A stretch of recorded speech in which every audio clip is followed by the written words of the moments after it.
I feel sometimes directed to prepare when I speak, but this time I totally felt directed not to prepare. So I'm kind of excited because I feel that God has something, and I'm always excited when He has a message. And today my prayer is just think through my mind, speak through my voice, all of Him and none of me. I feel that sometime when I prepare, there's a lot of my humanity and my ego that might try to kind of steal the message that God wants to speak. So yeah, I kind of got a preview, I would say, this morning as I was praying and meditating. And I really want to spend time camping on the solution and not necessarily on the problem. I feel that we all empathize with one another on the pain, the sufferance, the obscurity of addiction itself.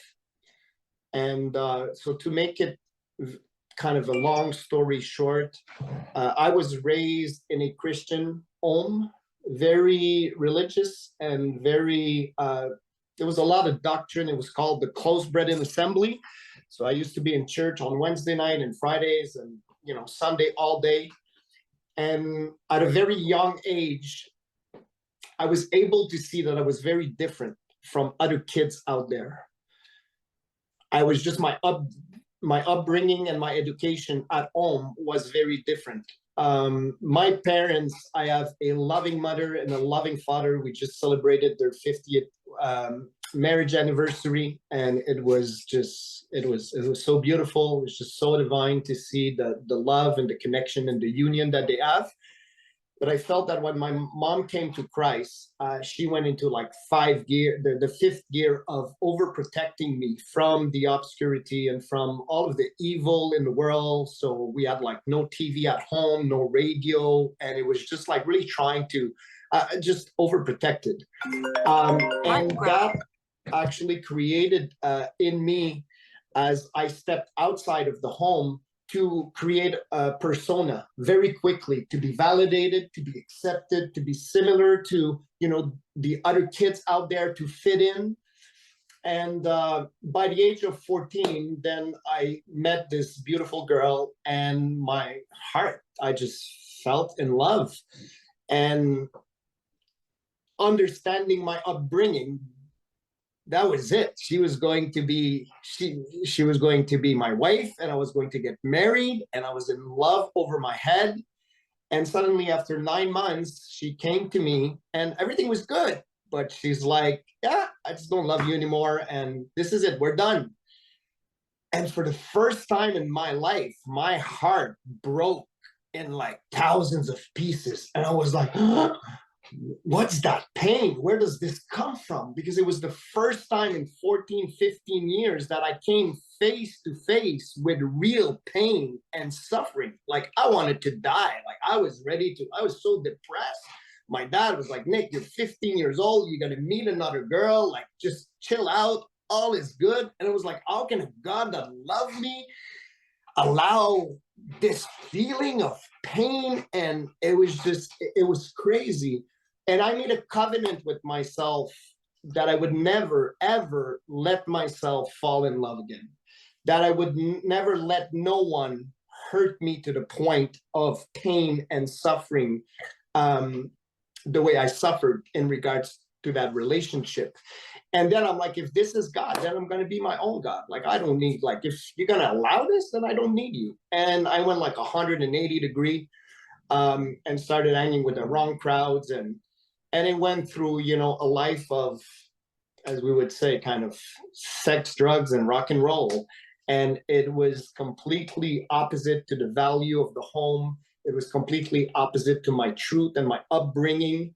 So a couple months down the road, I always had this entrepreneurial DNA within me since I've been like 8 years old. And then getting with the wrong crowd and understanding that, oh my God, I pay $5 for this. I flip it at 10. I just made $5 of profit. So I got into the game of drug dealing. And it did take time that I became very successful at it. And my dad said to me, he's like, after, met up with me and said, son, listen, you're 16 now. And if you want to, live that way, if you choose to live this way and you don't align yourself with the value of the home and the truth that we've raised you, then you're going to have to make a decision, like you can't stay here. You can't live under this roof. And I looked at him and I'll remember, like, it's so vivid in my mind. Like, I went into my room, I packed my bags, I walked out, and there was, like, at that time, there was the door and the screen door, and I stood beside it and I looked back, and in his eyes, there was like love, but at the same time, like rage. And he was just like, his arms were crossed and he was standing on the counter and just looking at me. And I looked at him and I said, you know what? One day you'll hear about Nicolas Courchaine. I said, just watch me. I'm going to become so successful. You're only a car salesman, and I'll show you what success is all about. And I left. And on that day, I made another covenant with myself that I was going to be worldly successful no matter what. The good, the bad, the ugly, beautiful, I didn't care, because I wanted to prove to my dad that I was going to be successful. And, forward now, like when I was like 27, I came to the realization that, well, no, at 27, I lost complete control of my life. So in a matter of 90 days, I completely lost control of my mind because of alcohol and drugs. And I found myself, for the first time in detox and in rehab. I did like a 21-day rehab. And then I got out of there. I'm like, wow, this is it, man. I got this now. I'm healed. I'm good. And it didn't take long that I relapsed. And then it was 6-month rehab and relapsed again. And then it was a 90-day. And that 90-day was based on the 12 steps. So it brought me back to my upbringing and my understanding of God, and really started searching more about understanding religion from my upbringing, but now understanding, wow, there's more. There's actually a relationship, and understanding it can be a God that loves me, that wants the best for me, and so on and so forth. So that helped me to shift my life to a certain point. But then I went from abstinent from the substances to becoming a workaholic. And again, I had just this drive of proving to my dad that I was going to be successful. And then, I went into the business world, become an entrepreneur, and had a lot of success. But sold myself, idolized money, idolized worldly success, idolized being on the pedestal and getting the glory and the fame from people, and really thrived on that to the point of selling my soul, in the sense that I was working 70, 80 hours, pedal to the metal, 30 days back to back. I was doing international development, flying around the world, opening distributions, and just really in this mental drunkenness of, I'm abstinent, thinking I'm sober or I'm in recovery, but really being in the entire delusion of what addiction was really at that point. And all of that came to an investment in 2019, where we invested money on the stock market, and we had some investors, and we invested a big sum of money and lost like 3/4 of it, hundreds of thousands of dollars, in a matter of 90 days. And at that point, though, just rewind 1 year, in 2018, I found myself selling myself on the idea that I could restart drinking socially again after 7 years of abstinence from the substance. That lasted a few months, but then this investment happened, and insomnia and anxiety started to control my life, to the point that I couldn't sleep anymore. So I went to see my family doctor, and they do what they do. So she gave me some sleeping meds, and she gave me some medication for my anxiety, and then the beautiful cocktail of medication and alcohol. I found myself in a psychiatric hospital at the beginning of 2020, on the 3rd of January 2020. 4 days after, the psychiatrist came to me and was like, oh, we understand the problem. And I'm like, what's the problem? And they gave me a diagnostic of mental illness, being bipolar, type 2 fast cycling. And I was like, what is that all about? And then they started to like show me the traits of, someone who is bipolar, and some of it kind of made sense to me. But I was so drugged up on the medication that they gave me that I'm like, wow, okay, so I was never an alcoholic. I was never an addict. That's the problem. I have mental illness. So what's the solution? And then they gave me this beautiful cocktail of 4 or 5 different medication. They're like, yeah, we might have to change some. We might have to change the dosage on some, and so on and so forth. It might take a little bit of time before we find like the right recipe. And then I went hell and back for 2 years. I did 10 hospitalization, 2 detox, 12 different medication, became a total zombie, mentally, psychologically, spiritually. I mean, lost it all. Couldn't even manage my businesses, couldn't even manage myself, my family, my spiritual connection with God was totally broken, in the sense that I had no more awareness of his presence in my life. I just felt this is it. Like this is it. This will be the end of my life. I'll be on those meds and I'll feel like a zombie, and kind of this is it. And then came to just this God moment, I guess, the last time I was hospitalized, and just say, no, like I'm going to shoot myself a bullet in the head, or I'm going to take those medication, I'm going to throw them down the drain. And God, you got to do something about it, because one of the two is going to happen. And by God's grace, it was not the right diagnostic. And I've been almost over 18 months now completely sober from all medications related to that diagnostic, by God's grace. And then I went on this journey of that brought me to last year, got out of the hospital on the 15th of December, 2021, and then went on this journey of, like, again, recovery and being abstinent, and realizing, like doing some meetings and getting a sponsor. And I was doing like neurofeedback for my brain, and I was doing acupuncture for my anxiety. And I was like, just training and just like building this protocol. And then suddenly I started actually feeling pretty good. And then I'm like, okay, I got this protocol. So if I follow this protocol, I'm going to stay sober and all's going to be good. And we decided to relocate our entire family to Nicaragua in August of last year. So just sold everything, just, left with 14 luggages, put 10 boxes of souvenirs at my parents' place, and just left, thinking that, at that point, that was God's will for our life, and got to Nicaragua. And then,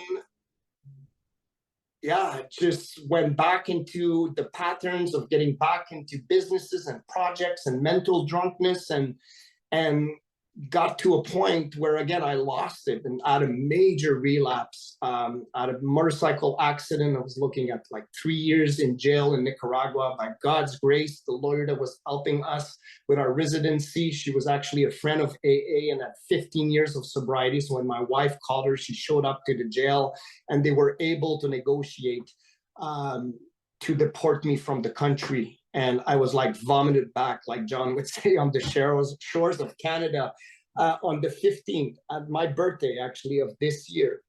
And then a friend of mine actually connected me with John. And a couple of days after, I don't really remember, or that first meeting with him, kind of, but I'm sure he does remember a lot more than I do. I was only a couple of days after I got back to Canada, and we met. And I will always remember, it's like, Nick, recovery is simple. Recovery is about recovering the communion and the deep and intimate relationship with Jesus in the garden of your heart and soul. I'm like, where have you been all my life? In the sense that I've always, did different type of rehabs, and I was always trying to connect the psychological aspect of it to my spiritual truth and values. And it was always like conflicting, because on this side, it was a lot about me, and works. And I got to do this and I got to do that to stay sober. And on the other side, it's no, you just got to, like, alcohol and drugs was actually not my problem. It was my solution. And you just got to find this new solution. And it's been this beautiful journey of going through LifeLab. And I mean, what I'm living today, I want to like, just this morning was talking to my wife, I'm like, I want to run on top of mountains right now and try to scream to as many people that is suffering out there. Because what I've realized is that I've played God my entire life. And by able to doing like the fourth and fifth step, the 13 and 14 session in LifeLab, and really like, I remember I was supposed to take a week or 2 weeks to do the resentments and to do the fears and the guilt and the shames and the harms and the soul ties. And it took me like 6 weeks. I'm like, for once, there's like 16 inches between Evan and Al, and it's between my head and my heart. And I have all this knowledge about sobriety, but it never dropped down into my heart to have revelation of it so there can be true transformation in my life. It was always the counterfeit.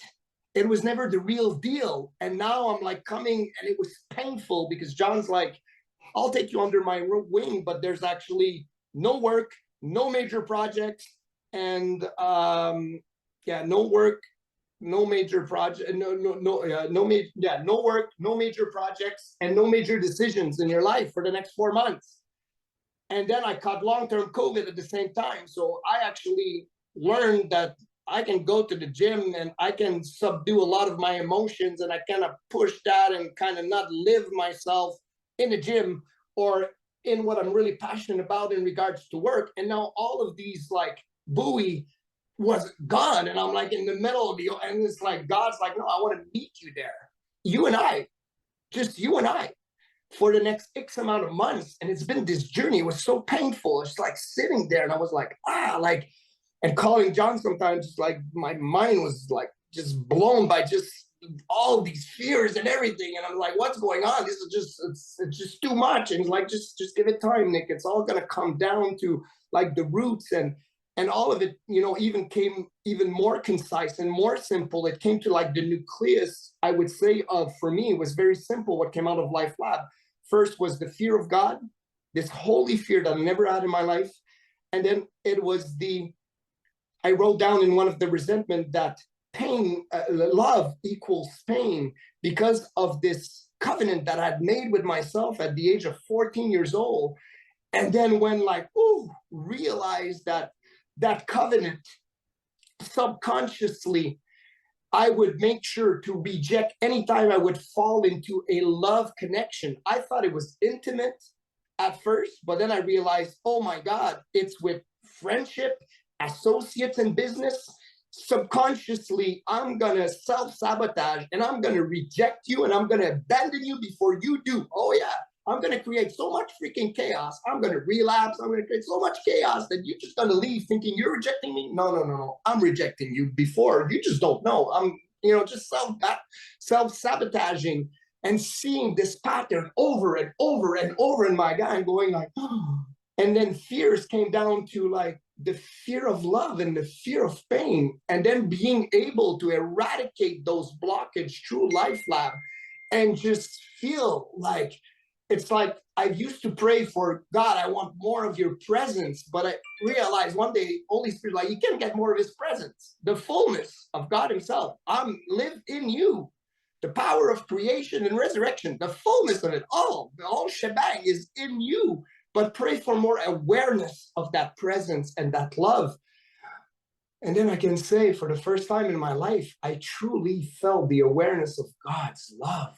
So I can love myself because I am a son. And it has so much to do with identity. And then because I love and this overflow, I can love my wife and I can love my kids and I can love my friends and I can love humanity. And it was like, wow. So all that to say, I don't know what time is it? I got a few more minutes, I guess.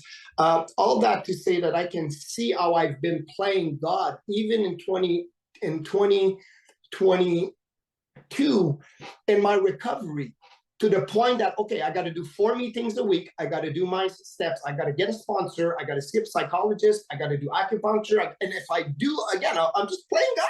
I'm directing, the entire protocol. And then I'm looking at other people, they're not doing 25% of what I'm doing. And they're like still sober after 15 years. Like, what's going on? And I relapse. And I'm like, because again, it's like, and I don't know how many times, John, told me, he's like, you're done now. You're done playing God in your life. That's it. You know, you got to let him become your director and your employer, and being able to wake up every morning and say, God, you're my director. You're my employer. What's up? What's going on? What's on the agenda today? Who should I call? Do I need to reach out? Who are you going to put on my path that I can bring hope and love and so on and so forth? And it's just so sweet. And now I'm like going back because I'm also in NA and hearing people talk about, man, I've been sober for 10 years, 15 years. And sobriety is so much work. Like you got to do this and you got to do that. And last Sunday, I had like this message that was coming up within me. I'm like, no, Holy Spirit, please, no, I can't be saying this. Like I'm going to being, so contradictive to what these guys are saying. And then I had like butterfly in my tippy toes. And I'm like, okay, I got to say something. And I just shared, I said, yeah, for 15 years, I've been working at this abstinence, quote unquote, AKA sobriety that I thought of, but I was like playing God in all of it. And yeah, it was so hard and so much work, like steps and meetings and sponsors and psychologists, and all of this in itself ain't bad. Those are tools that God is giving me in my toolbox to help me through this journey. But that was my God, like the protocol of all of this. And it's like, oh, I missed a meeting this week. Eesh, I better do, one more next week because I might relapse. It's like, no, what are you talking about? My sobriety is because God gave it to me. It's because he's the center of my life. He's the center of the law. Even since LifeLab, like God has taken all of my anxiety, like not 90, 99, all of it. And I realized that, oh my God, like I thought anxiety started in 2019, but no, I was an anxious person my entire life because now it's gone. Like, I mean, it's gone. It's a miracle. Like nobody can challenge me on that. I know what it is. I lived with it. It's completely gone. I sleep like a baby at night, like insomnia, gone.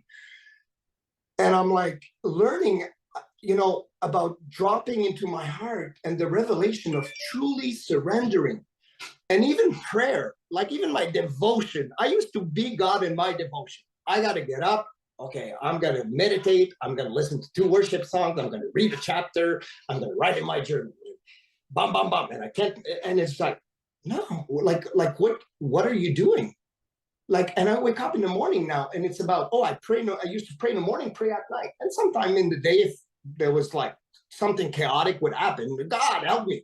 And now it's like, no, let's just have this communion and have this conversation and just talk to one another. And I don't know how many times a day now, in front of any macro decision in my life, by God's grace, Holy Spirit is giving me the awareness of having this communion, this conversation. What do you think about it? What should we do? And wait and see. And one more thing is that I've done a lot of good things in my life, and I've done a lot of great things in my life that brought me hell and back. Probably 85% of what I've done in my life. And the rest of the other 15 were bad things. But those good things. And the question is now, is it a good thing or is it a God thing?